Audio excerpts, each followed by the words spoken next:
All right, today, guys, we will be reading The Ugly Vegetables by Grace Lin. Grace Lin is our author. She is the author and illustrator. That's cool. So, Grace Lin, The Ugly Vegetables tells the true story of something that happened to Grace Lin when she was little. The book caused big problems in her family because she didn't include her two sisters in it. Oh no. They made her promise to put them in her other books, which she has done, and Dim Sum for Everyone and Kite Flying are about a family with three girls, just like the Lin family. The genre of this text is realistic fiction. So this is it's a story that could really happen, but she did make up the story. We're going to go through and read this together. In the spring, I helped my mother start our garden. We used tall shovels to turn the grass upside down, and I saw pink worms wiggle around. It was hard work. When we stopped to rest, we saw the neighbors were starting their gardens too. So what is she doing here with her mother? Hello, Irma, my mother called to Miss Crumine. Mrs. Crumine was digging too. She was using a small shovel, one that fit in her hand. Mommy, I asked, why are we using such big shovels? Miss Crumine has a small one. Because our garden needs more digging, she said. I helped my mother plant the seeds, and we dragged the hose to the garden. Hi, Linda. Hi, Mickey, I called to the Fitzgeralds. They were sprinkling water on their garden with green watering cans. Mommy, I asked, why are we using a hose? Linda and Mickey are using watering cans. Because our garden needs more water, she said. So what was she using here?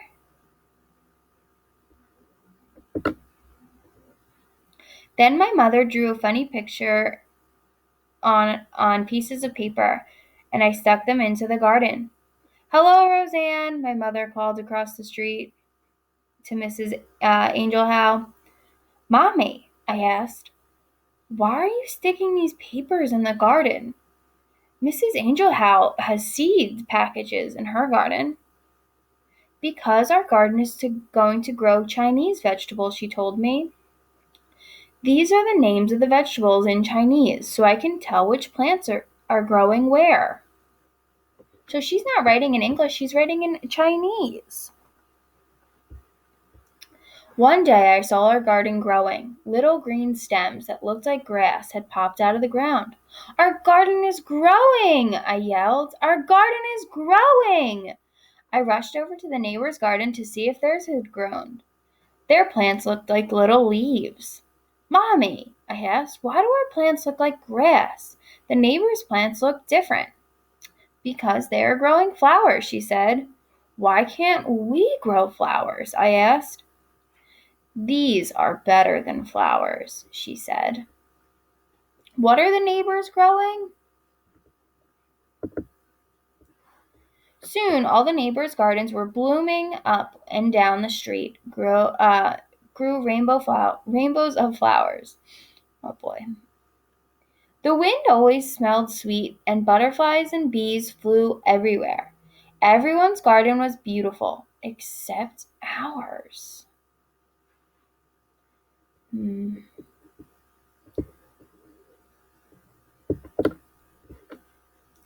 Ours was all dark green and ugly. Why didn't we grow flowers? I asked again. These are better than flowers, Mommy said again.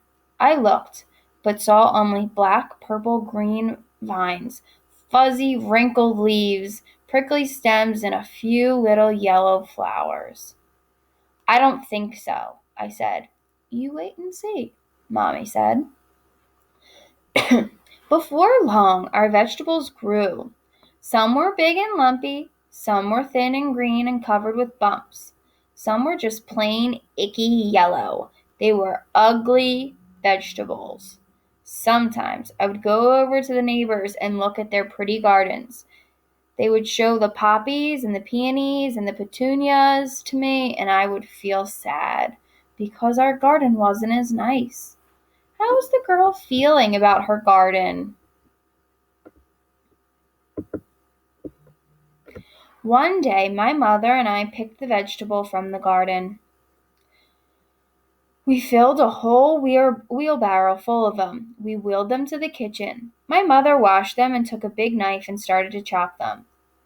Yow, she said when she cut them, and she had to use all of her muscles. The vegetables were hard and tough. This is Shi Hung Guao, mother said, handing me a bumpy, curled vegetable. She pointed at the other vegetables. This is it says Shen Zhao. This is Tung Hao. I went outside to play. While I was playing catch with Mickey, a magical aroma filled the air, which is a scent. An aroma is like a smell. I saw the neighbors standing on their porches with their eyes closed, smelling the sky. They took deep breaths of air, like they were trying to eat the smell. The wind carried it up and down the street. Even the bees and butterflies seemed to smell the scent in their breeze. I smelled it too. It made me hungry, and it was coming from my house. When I followed it to my house, my mother was putting a big bowl of soup on the table. The soup was yellow and red and green and pink. This is a special soup, Mommy said, and she smiled. She gave me a small bowl full of it, and I tasted it. It was so good. The flavors of the soup seemed to dance in my mouth and laugh all the way down to my stomach. I smiled. How is she feeling now? She says she smiled. Do you like it? Mommy asked me. I nodded and held out my bowl for some more.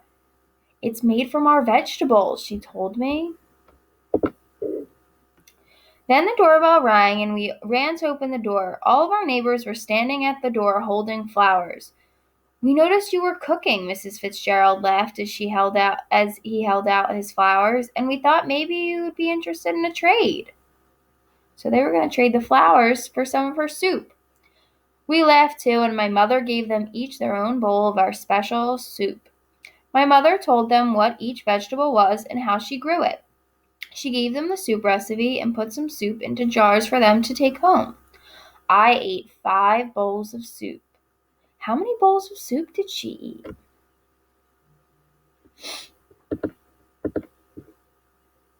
It was the best dinner ever. The next spring, when my mother was starting her garden, we planted some flowers next to the Chinese vegetables. Mrs. Kerr, the Fitzgeralds, and the Angel House planted some Chinese vegetables next to their flowers. Soon the whole neighborhood was growing Chinese vegetables in their gardens. Up and down the street, little green plants poked out of the ground. Some looked like leaves, and some looked like grass. And when the flowers started blooming, we could smell the soup in the air.